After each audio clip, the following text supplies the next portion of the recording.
Hey everybody, it's Corey and Dave here. It's another week. More new stuff comes out.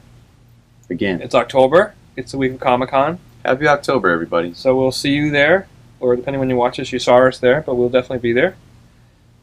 This is the stuff that comes out on October 8th, which is the day before Comic-Con. Makes it exciting. Yeah, they always make it a big week, because obviously Comic-Con is just on the East Coast, doesn't necessarily affect the whole nation, but there's always big releases. October is always a big month. Pretty crazy. Last week we had the new Thor, and the Falcon Cap, and Guardians 3000. So this week, we're going to lead off with Scott Snyder. I know we talk about Scott Snyder a lot here. He's going to be at Comic-Con. He'll be at Comic-Con. He'll be with DC and with Image, because he's got an Image book coming out. That's exciting for him. Very exciting. Was Severed an Image book? Yes, it was. Okay, so he's returning home. Yeah, he's going back to creator-owned. This time he's taking his good buddy Jock with him. And if you don't know who Jock is... he has his own jams. Certain hits like Come On Ride the Train. His work is gorgeous. It's perfect. The book is called Wytches. And it's like a double-sized issue. It's going to be $3. But it's phenomenal because it's a perfect pairing of these guys. And I know it's a little different take on Wytches. It's not like the Wytches that we know. Yeah, because it has Y in it. Y in it. Sirs, watch out, the coffee's hot. I appreciate you being a good intern. What a sweetheart. But you can give it to us before or after we finish the video. I wanted it during the video. I need this. I understand. I like that you're a go-getter, but next time do it. I'll keep the change.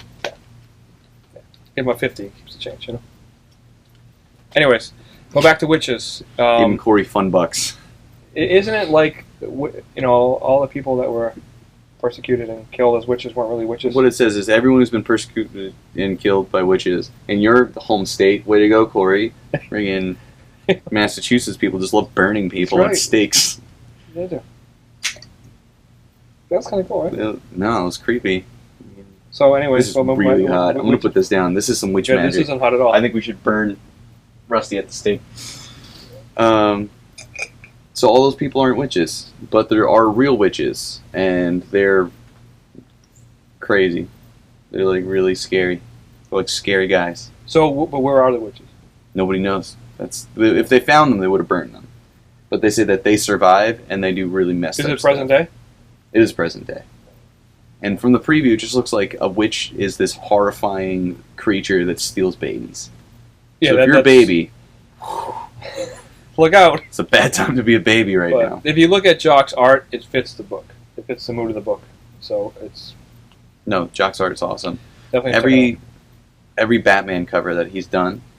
He also did with Andy Diggle. He did Snapshot, too. Which is a silly name. Jock did that cover for Detective 880 with the Joker face. It's all bats.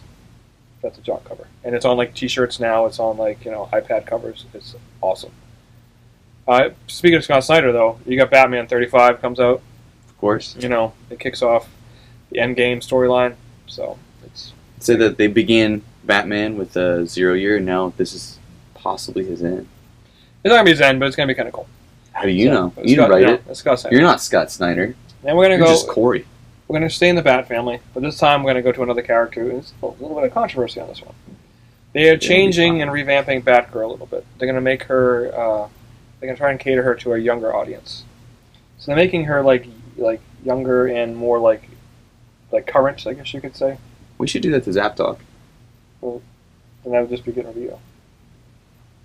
And that doesn't make any sense. So I'm not bringing Nick in because he's awful. I don't know if you've seen his videos. He's awful. And I love Nick, but his videos are like painful to watch. What if you had a second camera and he's just standing there shaking his head?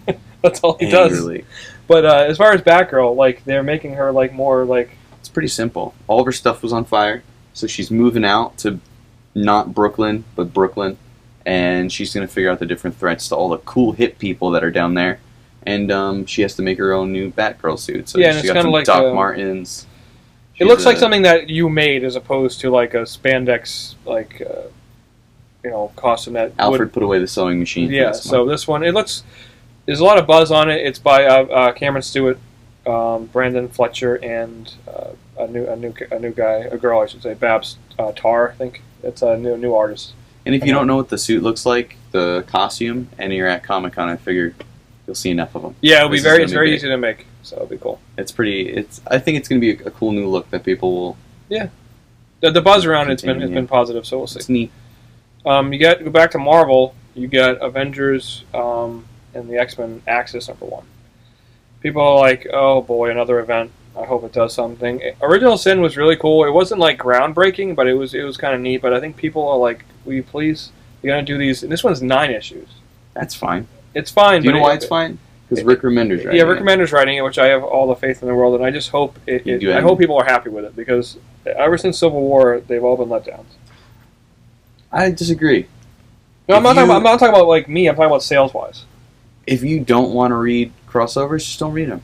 But they're a lot of fun. Yeah, people are expecting the world to change every time. Red Skull is kind of like Onslaught, right?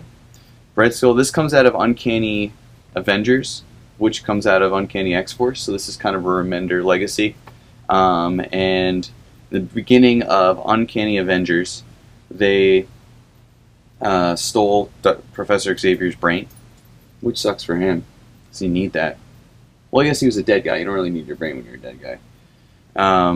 And he uses that, he puts it into his own head somehow, so he has the powers of Professor Xavier, he also has the powers of Onslaught.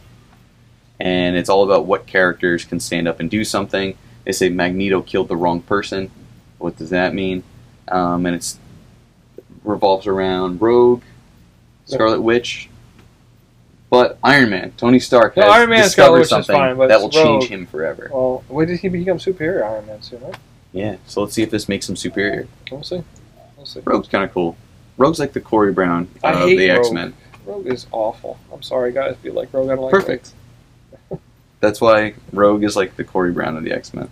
And to finish off the week, we got Amazing Spider-Man #7. Of course, you got Edge of Spider-Verse going strong. Mm-hmm. I know Miss Marvel's in this one. Miss Marvel. Miss Marvel. And there's also like a Spider UK in here. Yeah.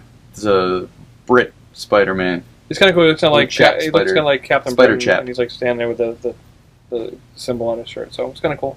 As goofy as anything looks, Dan Slott knows what he's doing. And all the Spider-Verse, the tie-ins are the most exciting part. And they said that this issue is the first peer into the Spider-Verse. So yeah, and if you guys, unless you live under a rock, I think you guys realize that Gwen Stacy Spider-Woman is like the hottest character that's come out in a long time, and I'm hoping she's going to stick around because people are salivating for this character. They love Gwen, and that's the fact that she has powers is really cool. So I'm hoping that she sticks around with her own title, kind of like she'll be in Spider-Woman. So take a look at that. Really cool. It'll be neat. If you didn't get Edge of Spider-Verse #2, the second print should be coming out soon because the first print sold out. Looks like Marvel's trying to expand out the Spider-Man universe. If they can do what DC does with Batman, they already have enough titles. They have the 2099. They always have those. I mean, Venom and Scarlet Spider ended. They have a lot of characters and properties. You got Miles Morales, which always sells, so it'll be cool. Get ready. Yep. And to finish off the week, you got 2 #1s. You got Earth 2 World's End #1. It's a weekly. And there's also Thanos, God Up There Is Listening #1. It's a 4-issue series. So that's a good name. Yeah, and this is a really big week. You know, there's other books we didn't mention. Are you here, God? It's me, Thanos. I hope he's listening. So there you go. Again, we'll see you at Comic-Con. Be safe. Have fun. Stop by our booth. Don't be too safe. Just be safe enough. A little bit of danger to your Comic-Con. It's danger at Comic-Con? Do you know how many people are there? Do you know how many swords people are carrying? Running around with giant swords? Exactly. I want it to be safe. No. This is going to be awesome. Sword fights, guys. Bye, guys.